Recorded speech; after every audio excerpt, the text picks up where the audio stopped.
Rossiya prezidenti Vladimir Putinni ham Maduro kabi o'g'irlash mumkinmi? Bugun biz shunday operatsiyaning bir variantini, imkoniyat va oqibatlarini original animatsiyalar asosida ko'rib chiqamiz. Nega aynan Putin? Rossiya kuchli va yuqori ambitsiyalarga ega mamlakat. Siz tomoshabinlar uchun ham kuchsizroq bo'lgan mamlakat ustidagi emas, balki teng imkoniyatga ega bo'lgan davlat ustidagi amaliyotlar qiziq bo'lsa kerak. Avvalo, bunday murakkab operatsiyani qanday kuch bajara oladi? Eng optimal variant sifatida Amerikani olamiz. Chunki Amerika harbiylari ilgari bu turdagi operatsiyalarni bir necha bor amalga oshirgan. Moskva uchun eng yaqin dengiz kamida 640 kilometr masofada bo'lgan Boltiq dengizi. Bu esa dengiz orqali to'g'ridan-to'g'ri hujum rejasini ro'yxatdan chiqaradi. Rossiya havo chegaralariga hatto yuqori texnologiyali stels samolyotlarning ham kirishi, ularni urib tushirish xavfini sezilarli darajada saqlab qoladi. Va bunday amaliy harakatlar deyarli imkonsiz. Chunki dunyoning eng kuchli havo hujumidan mudofaa tizimlaridan bir qanchasi sifatida qaraladigan texnikalar Moskvani o'rab olgan.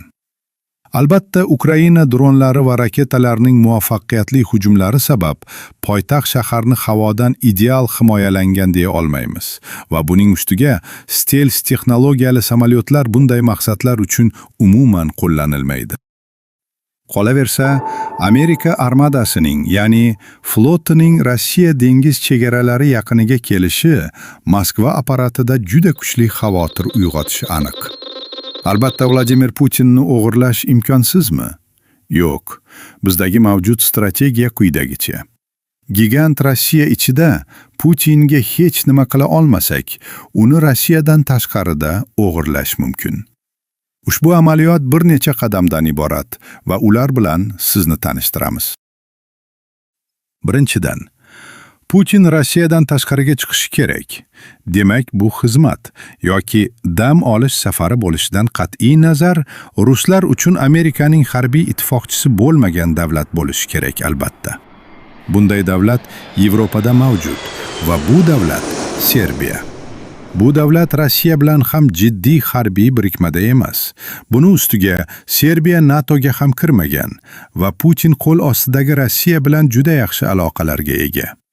Belgrad Amerikaning Yevropadagi yirik harbiy bazasidan 150 kilometr masofada joylashgan. Bu havo orqali eng yomon natijada 1 soatlik yo'l degani.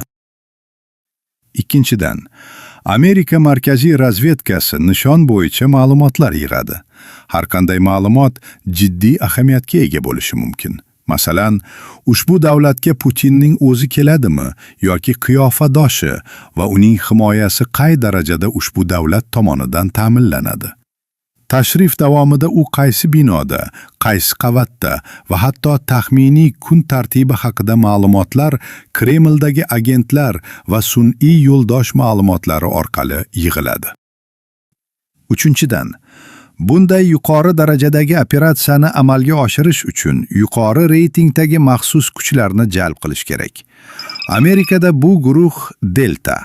Chunki bu guruh professionallardan tashkil topgan va bu guruh oldin Usama bin Ladenni yo'q qilish, Venezuela prezidenti Nicolas Maduroni qo'lga olish, Abu Bakr al-Baghdodiyni yo'q qilish, narkobaron Pablo Escobarni yo'q qilish, narkokartel rahbari El Chaponi qo'lga olish operatsiyalarini amalga oshirgan. Pentagon uchun bu g'oya dominant hisoblanadi. Rossiya prezidenti qandaydir yig'ilish uchun Serbiyaga keladi. Shu va boshqa razvedka detallariga ega bo'lgan Amerika kuchlariga Serbiyaga yaqin joylashgan harbiy bazaga o'ta maxfiy buyruq oldinroq yuboriladi. To'rtinchidan, ushbu operatsiya detallari tarqalib ketmasligi uchun harbiy bazadagi ikkinchi darajali rahbariyat va undan quyi personalga ham aytilmaydi. Va Delta guruhiga alohida operatsiyada qatnashuvchi rahbar yuboriladi. Delta kuchlari ham Putinning tashrifiga qarab yetib keladi. Bu maxfiylik uchun muhim ahamiyatga ega. Operatsiyani tunda hamma uyqudaligida olib borgan yaxshi. Chunki qo'riqchilar sergakligi va qarshiligi minimal darajada bo'ladi va bu operatsiya taqdiriga jiddiy ta'sir qiladi. Putin joylashgan bino razvedka ma'lumotiga mos kelishini hududiy agentlar orqali tasdiqlangandan keyin operatsiyaga Pentagon tomonidan yashil chiroq beriladi. Amerika ushbu hududga kiberhujumlar uyushtiradi va bu orqali hududda elektr ta'minoti, internet, GPS qurilmalar, radio va boshqa muhitlarni butunlay o'chirish uchun harakat qilinadi. Agar zarurat bo'lsa, bu uchun hududiy diversiya ham olib boriladi. Ya'ni aloqa obyektlariga tashqi ta'sir yordamida zarar yetkazish. Bu albatta kiberhujum o'xshamagan holatlar uchun ikkinchi variant.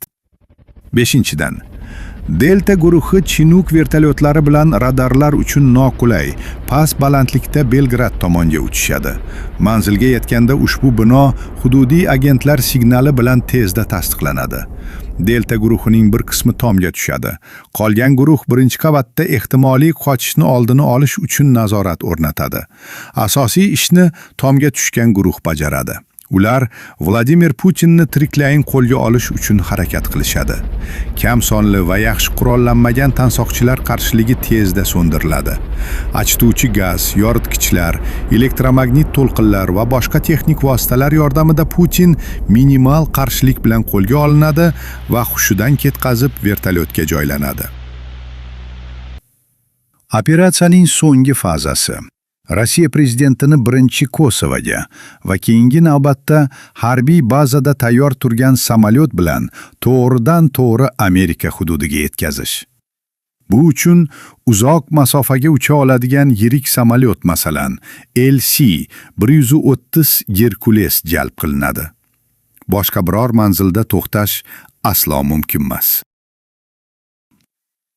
Amerika hududiga yetkazilgan Vladimir Putin, Amerika prezidenti va harbiy rahbarlari bilan yuzlashtiriladi. Amerika prezidenti internetda bunga tweet qoldiradi va bu mazmunan o'zini maqtash.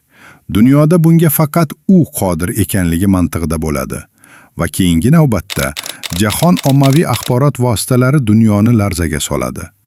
Vladimir Putinga tergov tayinlanib sudi rejalashtiriladi va uni vaqtincha saqlash izolyatorida saqlashadi. Uning bo'yniga diktator, inson huquqlarini qo'pol buzish, saylovlarni soxtalashtirish va shunga o'xshagan bir qancha ayblovlar qo'yishadi. Endi bunday harakatning huquqiy tomonlari va oqibatlarini ko'rib chiqamiz. Umuman olganda xalqaro munosabatlarda o'g'irlash degani bu xalqaro huquq normalarining qo'pol buzilishi hisoblanadi.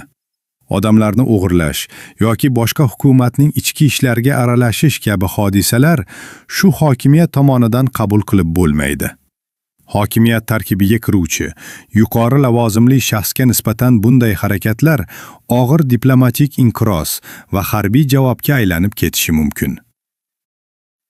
Boshqa tomondan, Rossiya yetakchi yadroviy qudratga ega davlat va uning rahbarini o'g'irlanishi urush boshlanishiga va yadroviy arsenaldan to'la foydalanishga bemalol ham qonuniy, ham siyosiy asos bo'la oladi.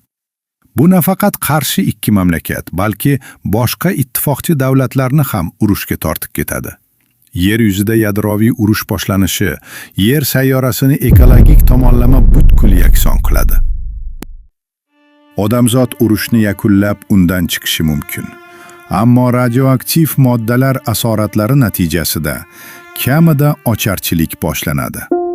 Sayyora bo'ylab tarqalgan radioaktiv moddalar odamlarda turli genetik kasalliklar va mutatsiyalarni har bir oilada yuzaga keltiradi. Barcha jonzotlar uchun ommaviy qirilish boshlanadi.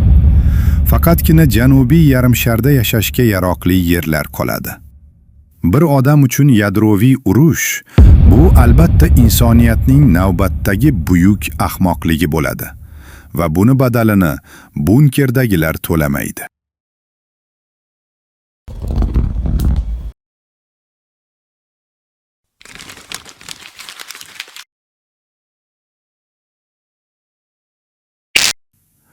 Bizni yo'qotib qo'ymaslik uchun obuna bo'lishni unutmang va fikringizni kommentariyada yozib qoldiring. Animatsiyalarda sun'iy intellekt aslo qo'llanilmadi. Keyingi videoda